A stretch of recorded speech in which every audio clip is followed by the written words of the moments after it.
Hello, welcome back. It is Tuesday. It's not raining at the moment, which is good. Hope you're all well. Yeah, getting those nice time lapses yesterday in the pouring rain wasn't a good idea, was it? The audio took a right battering. I think I got water in my microphone. I was a bit annoyed about. But anyway, I've learnt my lesson. Lesson learned. I need to get a little Tupperware dish to sit on top of the phone to stop it getting wet, don't I? Anyway, I am leaving the yard. It's 9:20 now. I've been doing a bit of admin and sorting some bits out. First job is a 420 shovel, next job is a 225, and the last job is a 140 LCR. I'll tell you a bit about each job once I get there. Right, DL420. The story with this is that it's saying that the DPF is blocked.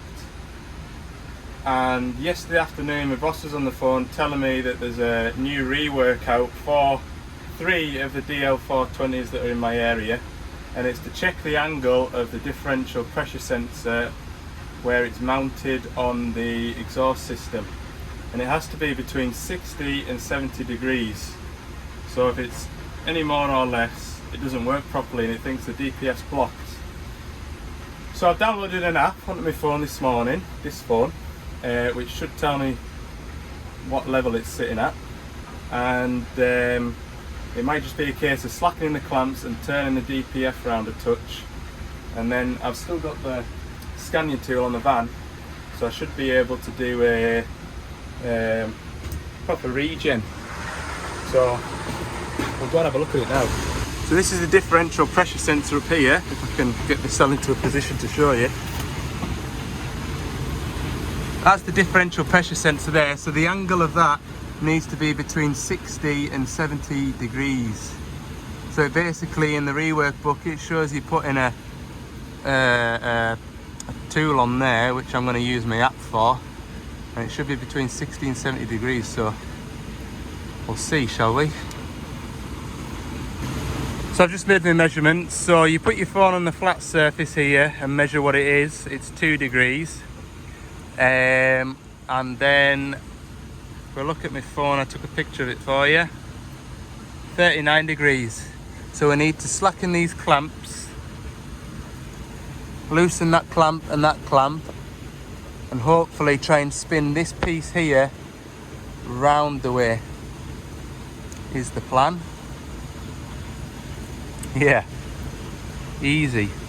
Do it a great big set of filter pliers just to spin it. So yeah, that's the plan of attack now. I'll put a boiler suit on now to save myself getting all clat up because it's dusty in here. Right, so the idea is that you loosen that clamp down there, which is holding the DPF down to that plate down there. Loosen these exhaust clamps here, which are loose, and you simply spin it. I can't get the thing to move. I've tried tapping on this bracket here, but it's not really properly attached enough to feel like hitting it is a good idea. The only other thing, I'm going to just try loosening that bracket a bit more. The only other thing I can think of is to reattach this to the DPF, the DOC to the DPF, and then take that bracket off, grab hold of that and spin it, and then loosen this off and spin this back down to position. Bit of a carry on, like, not as easy as it reads in the book anyway. Right, nowhere near as easy as advertised. The exhaust clamp on that far side, these threads were picking up, so I thought I'd better leave that alone. So I came to this side to do it on this side. Finally, I've got it to move. See the angle of it there now. I'm just going to check it. There we go, 62 degrees, so it's within the 60 to 70 degree bracket. I don't think it wants to go much further because it's going to want to sit up against the headboard there. So what do I need to do now? I need to lock this bracket down, put it back in here, clamp the DPF, loosen that and spin this back around so you can see how far I've moved it. There he goes, we're back to work. Whew. That took longer than I expected it to, it really did. Might have spoiled my plans for today. See how the next job pans out. It's 11 o'clock now. I thought I'd be in and out of here in sort of half an hour, but there you go. Sometimes these things happen. Okay, away out west today. Yeah, heading into the horizon in that direction. Hyundai's back up and running. There's a Hitachi van here before. If I show you through the trees. There's 50-ton Hitachi long reach over there. And it was parked up while I was signing here. I thought, go and let his tyres down. I wouldn't do that. Must be joking. I tell you what, I had a nice van though. I think it was an MAN. Very clean as well, unlike this thing. It's still on my to-do list, get this van washed down, but just busy, yeah. Just too much to do. Or when I do have a chance, the wash is busy with a forager or a tractor or something. So anyway, I am out of here. Right, that's our next machine. We've been at this a couple of times for injector number 1. What can I tell you about it? It seems to be the same injector, and I think it's a reconditioned injector that seems to be the one that's messing up. So we'll go and plug in and have a look at it. Cylinder number 5 this time. So I think it's going to get a fresh set of injectors. Full set, full bank of them. It's done 12,500 hours, that thing, so they've done the job. So yeah, first time round it was cylinder number 1. Can't remember whether he said he got a reconditioned injector and fitted it, or whether he got that injector reconditioned and fitted it. Then it did about 8 hours and the same fault happened again. So I went and confirmed that it was number 1. So he got that injector pulled out and got a different injector for it. Now it's number 5. So I think the next time that rocker cover comes off, it's going to be all 6.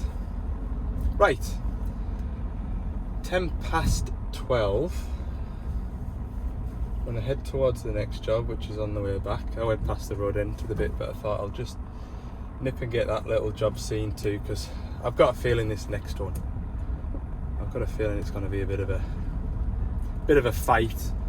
I was umming and ahhing about whether or not a second pair of hands might be helpful, but I've decided, rightly or wrongly, to try and tackle it myself. It's not so much dangerous doing it on my own or out like that, it's just a bit fiddly. So I'll show you what we're doing when I get there, won't I? Alright. Right then, next job. This machine is back from the hire, and I've got to try and slip a couple of shims into that gap down there. That's the goal.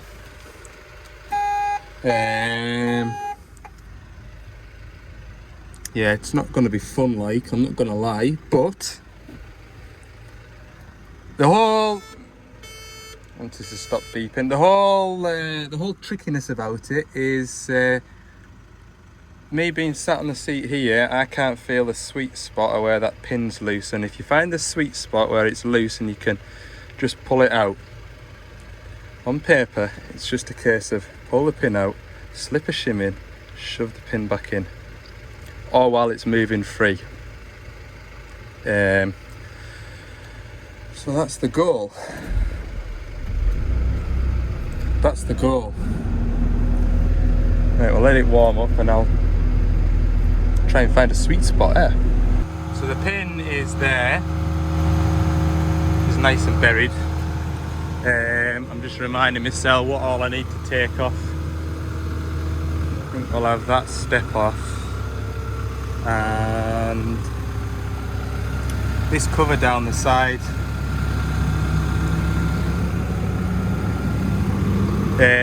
I'll stretch the arm out, then I can get it all up. No, I can't anyway, so I'll stretch the arm out, I'll get all the bolts out, and then I think I found a bit of a sweet spot, but I'll probably be disappointed if I was to try it there like that and end up having to move it anyway, so.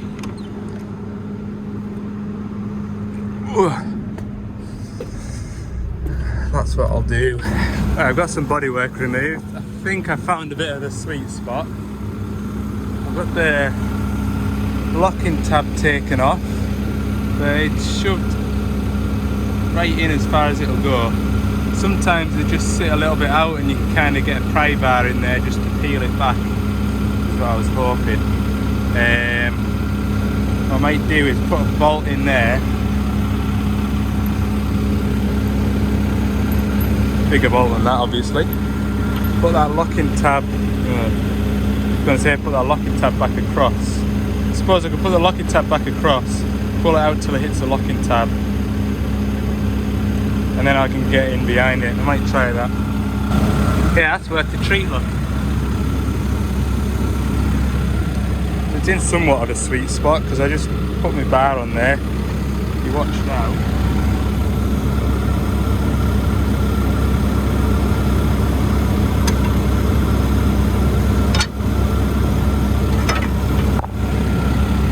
Not going too bad.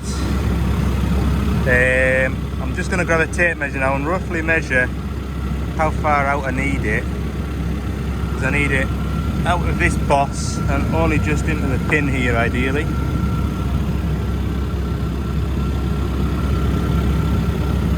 So I'll get an idea of how far out I need to pull it. Okay, so that's out enough now, and it was free. Tightened up a bit now, which is not what I wanted to see.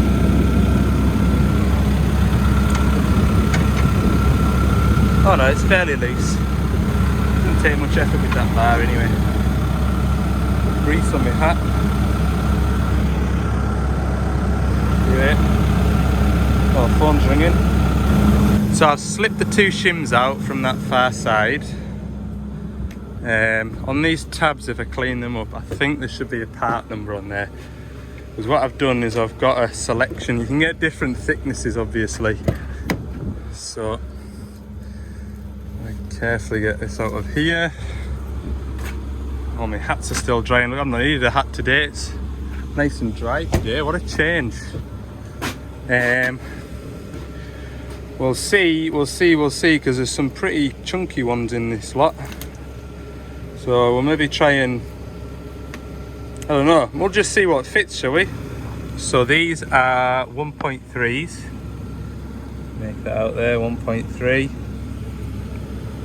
Looks like 1.2 on the screen. Definitely 1.3. This one here is the chunkiest, it's a number 2. We've got a 1.6 and we've got a couple of 1.3s. So 2 of them is 2.6. So we could put a number 2 in and a 1.6 would make it 3.6. A number 2, did I say 2.6? I think we'll go with a number 2 and a 1.6, and that'll make it 3.6. That'll take up a millimetre, which I'd be pleased if I could get them squeezed in there. That'll tighten it up a treat like. Yeah, because I think I'll be able to persuade the boom towards me a touch on the pin. Go and have a look. I'll get a smaller, narrower, thinner pry bar just to push it over, and we'll see what all we can get squeezed in. Always tricks you, this job.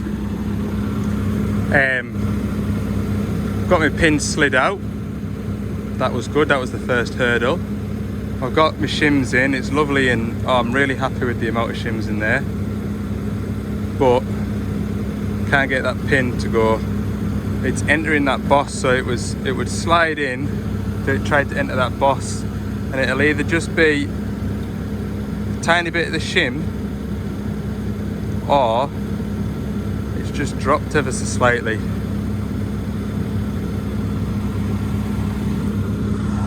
So this is the bit now where ideally you want somebody on the machine just gently lifting and lowering it, so you just find that sweet spot where it just, the pin goes up.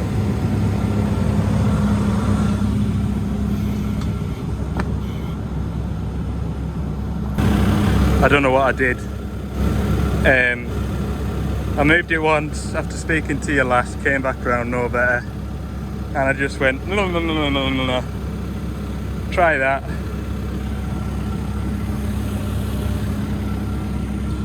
We're in. Good. I'm going to turn this engine off. I can't hear myself. I think the idea about having the engine running is just to, in my head, maintain hydraulic pressure. In real life, I don't really think it makes a difference whether you have the engine running or not, but if you're around there and then into there and then into there, you might as well just keep it running. Oh, I tell you what, that is good news. That was the that was to be the worst bit of this whole day. Put that tab onto there. Don't fall back out. Come along.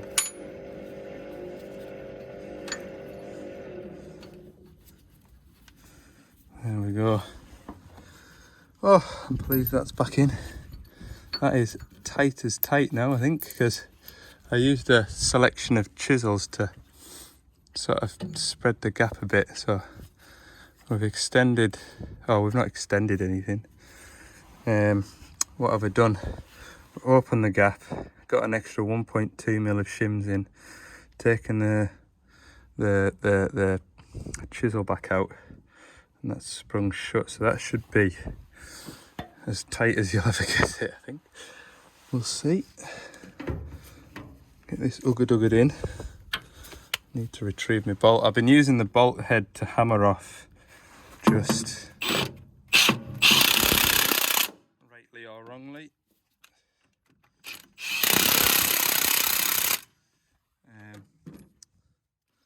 Let's see if it wants to come out now. Oh yeah, it's gonna come out. See, I didn't damage any threads. I think the idea of that is you could put a slide hammer on it. I don't own a slide hammer. Never had need for one. I remember doing one of these, and I was doing the boom pin. I think I did the boom pin, and it went in so far, and we were messing about, and there was a machine sat next to us, so we just got a plank of wood. Yeah, we took this door off and the refueling pump. Got a plank of wood, you know, like a fence post, and just used a 20-ton digger, and it just went in, no bother at all. 20-ton digger wasn't for stopping it. That's why I kind of pulled it out from next to the 20-tonner, just in case worst came to the worst, and I thought, right, let's get a fence post and try that. But again, you need two people, because you need someone to hold the fence post and someone to watch you in at the same time, and you don't slip off it and wipe out a valve chest. That would be a bad day at the office, just. Good, right, let's put bodywork back on. Although that's the 3 jobs of the day done, there's another one. Mechlac dumper, 9-tonner. Customer's just got it, not long had it, and he just says it seems a bit dead. Now, I know these machines aren't racing machines, and obviously he knows that too, but just wonders if there's something sort of dragging, holding it back. So that is 15 minutes from here, and it's on the way back. I'm going to call into that. Whether they'll be able to show you, I don't know. I'll put his bodywork back on. Right, that's it all back together.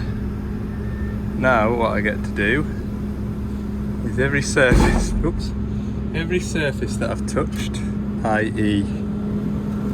this grab rail, inevitably I was going to have grease on my hands.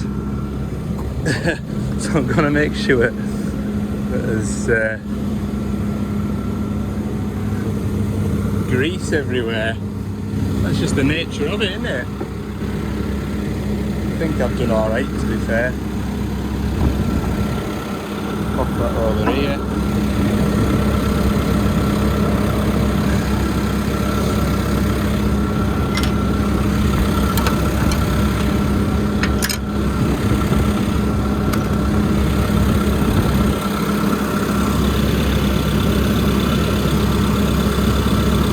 There we go.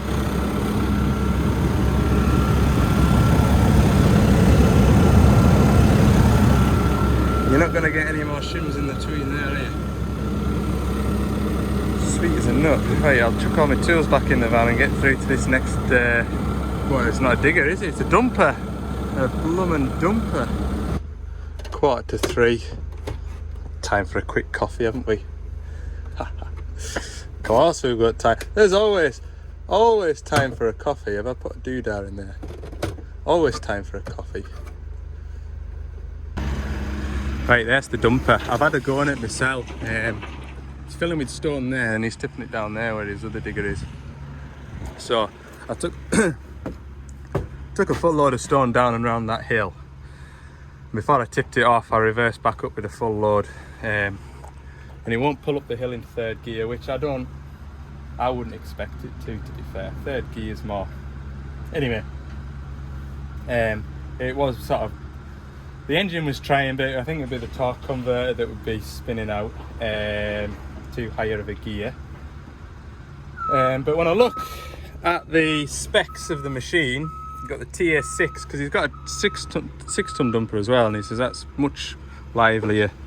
That TA6 has got the same engine, 55.4 kilowatt, as the TA9, 55.4 kilowatt. So I said, to use different terminology, it's like putting a Fiesta engine in a Range Rover, isn't it? So don't know what else to do other than that, really. I'm going to Google what 55.4 kilowatt is in horsepower and I'll get back to you. Right, 55 kilowatts is 73.7 British horsepowers. So I don't know if Americans have different horses to us, but there you go. 73 horsepower, but that's the same engine in that 9-tonner as it is the 6-tonner. Nothing I can do. It's what it is, unfortunately. So yeah, he's only had it delivered this afternoon as well, so a little bit disheartened. Anyway, that's a story for another day, I suppose. I'm going to go back to the yard now. I don't think I'll get time to wash the van, but I'll get loaded up with tomorrow's work. Just called back into that shovel, so did a forced regen this morning, cleared all the soot levels, and by 3:30 when the fella phoned us there, it was saying that its soot levels full again, so I'm going to get Scania out to that job because it's still got 73 hours worth of warranty left, so get them to come and sort that. Right, 4:15, I'm going to go and load up for tomorrow. Right, I'm back at the yard. Look, we've got a new toy to play with. Ooh. Yeah, I need to put the trailer on and the DX55's in the way, so don't really have much time for playtime at the moment. 4:30, need to be getting on. Ugh.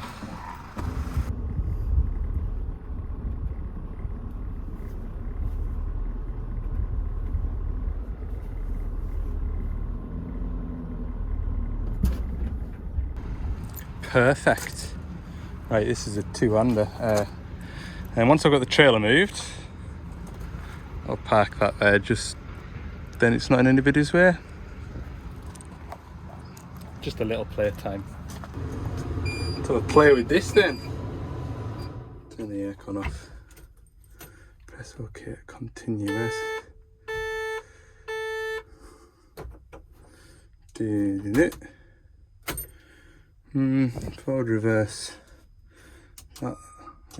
Forward reverse is on there now, look. Right. Tell you what, I'll get it started and then we'll have a play. Yeah, that forward reverse switch on there is lovely. It's got 4-wheel steer this as well, which is nice. Let's see if I can squeeze it in that gap up there anyway. Tilty. Very nice bit of kit. I'd love to show you more, but I am short of time this afternoon. Oh, get out of here without hurting myself. Yeah, DX100W look. Like a Swiss Army knife. That tab boom's cool as well.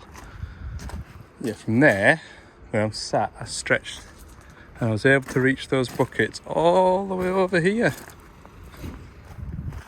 It's a good distance, that. Anyway, notice these lights aren't working either. Right, I'll do a bit of running around in the yard, see if I do the old wobble the plug, see if that brings any lights back.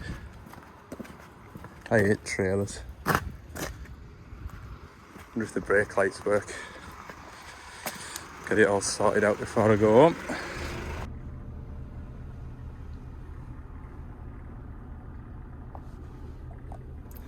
Morning. It's Wednesday today. The weather isn't tremendous. It's actually really windy. Got out a couple of times to open some gates and even just going up the motorway. Well, it's a hard job keeping this van in a straight line, and that crosswind assist is dangerous, I've decided.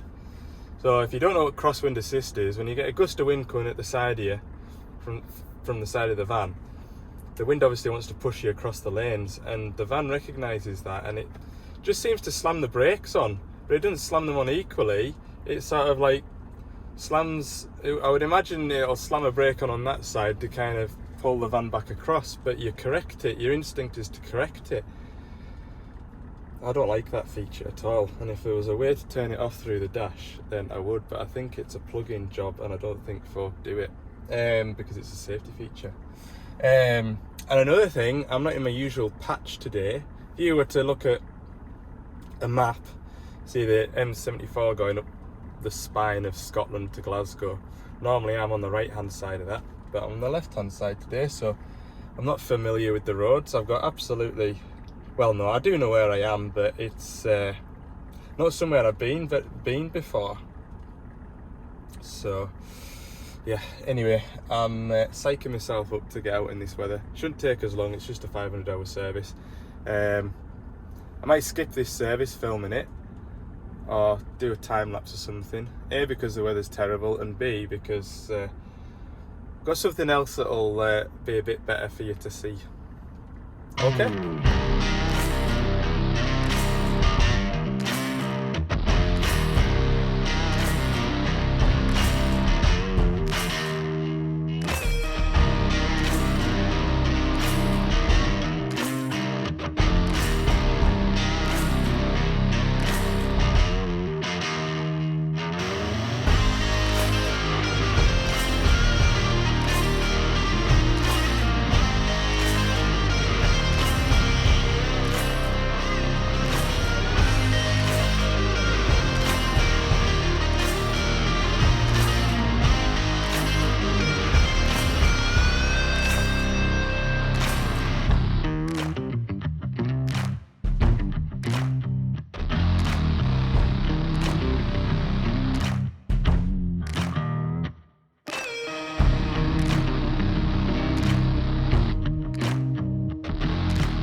There she is, purring like a kitten again.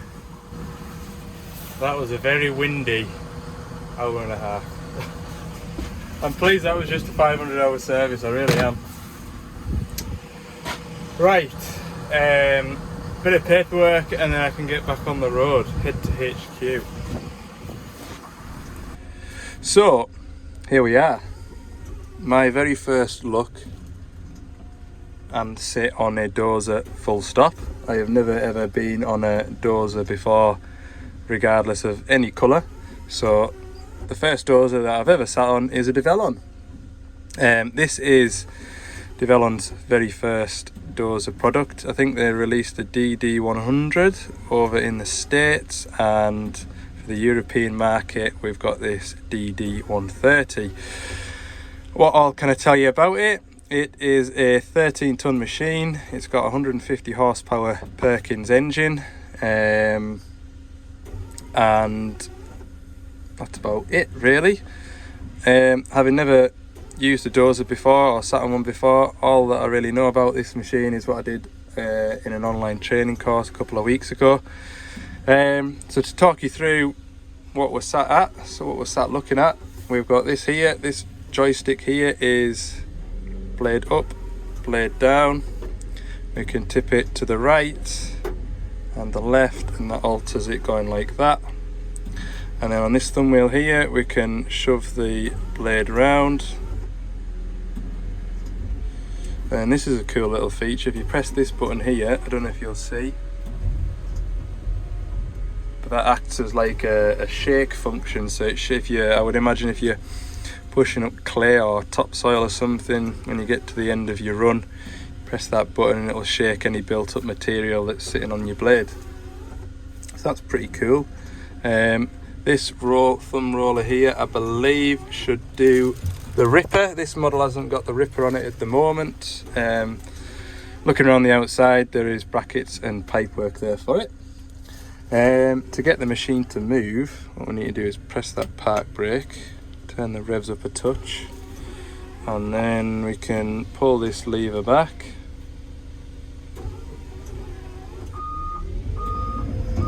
And it doesn't half go.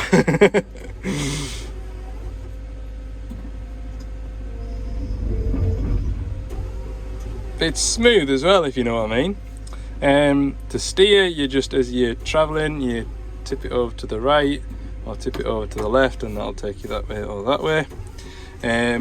Looking in the dash here, we've got different presets. So that's your forward speed preset and your reverse speed preset. So you might want to be in the position where you just shove that lever.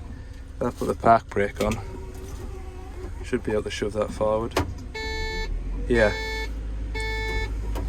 that's just telling me that the park brake's on. But I think what you do is, if you've got a good long run, you just shove that forward to your preset speed, which might be 1 mile an hour, and you don't need to touch that. Then you can just sort of make adjustments to your direction like that. And then your reverse speed, you might want it to be higher, so you put that to 4 mile an hour, bang that into backwards, and away she'll go in reverse at the max speed that you preset it to. That is all set up through the user menu, which is machine configuration, your travel speed management, different sensitivities. So for all your blade functions, we can set the sensitivity fast, normal and fine. It's all very easy. Power mode, DAC, that is your GPS, I believe, calibration procedure and stuff like that. And enable park brake deceleration. So when you come to a stop, I think it puts the park brake on once you've been stationary for so long.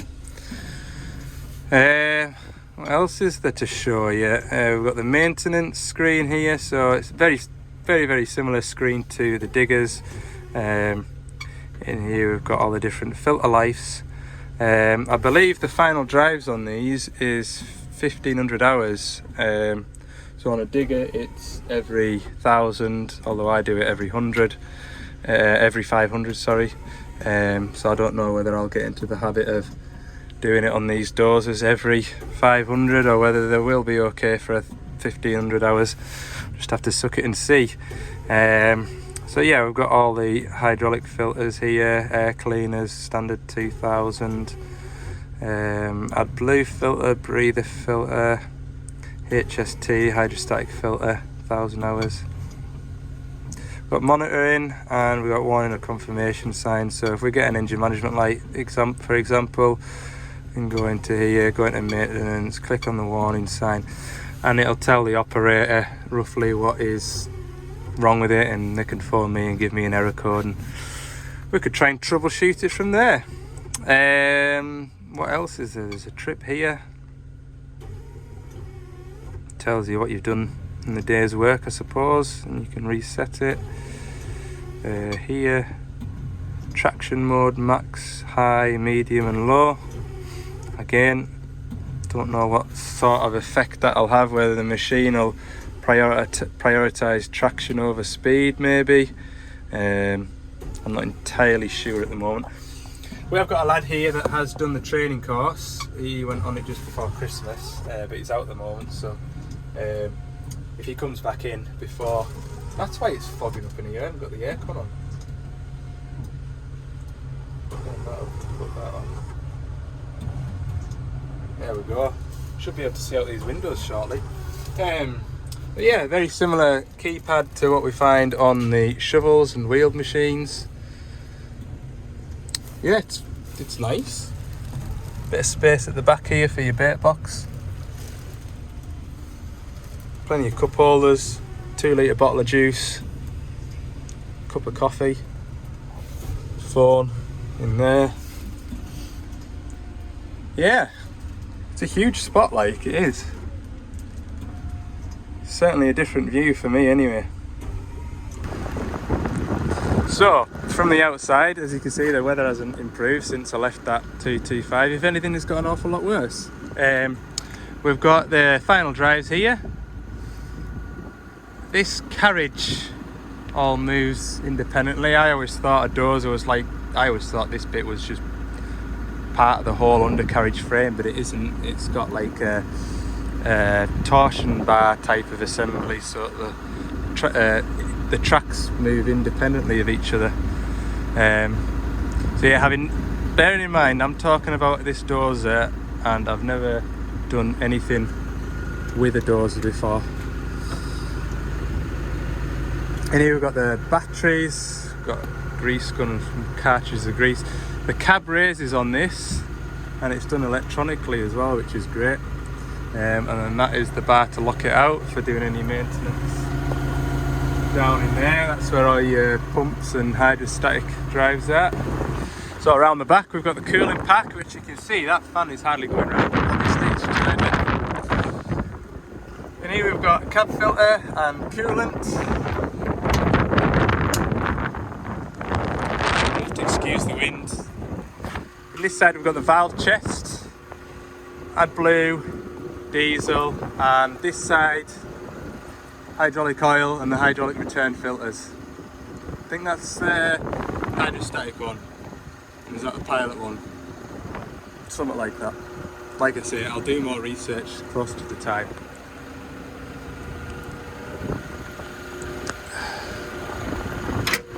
Oh, wrong way. So there's access panels on this side, but there's no quick access door. Everything levels wise is on the other side. But she's a beauty, like.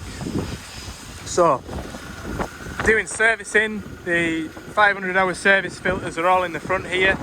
Single bolt here. This metal plate then folds down. You've got the 2 fuel filters and the engine oil filter there.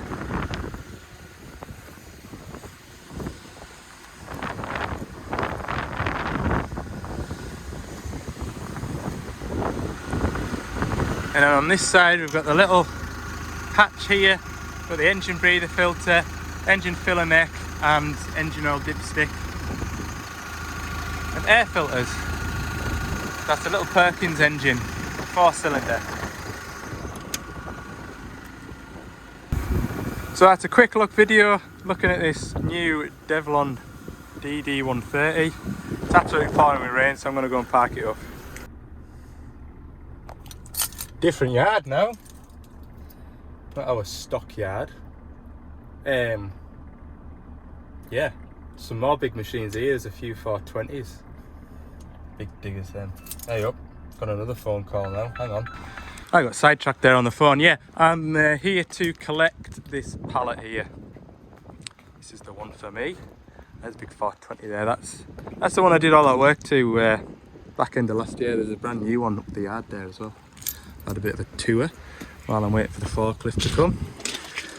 So yeah, all I'm going to do now is put this in the back of the van or on that trailer there. I'm going to have to sit on that seat to start it. I'll round the video up at that for today. Thanks very much for watching. I hope you've enjoyed it. I was wanting that DOZER, like that look around that DOZER, to be a bit more pleasant, but it really wasn't for me because I'm absolutely soaked still. So I didn't spend as much time in it as I would like to have done. But yeah, hopefully that gives you an insight, and I've got a feeling we'll be seeing more of that, hopefully just for servicing. I'll put it that way. Alright, see you in the next one.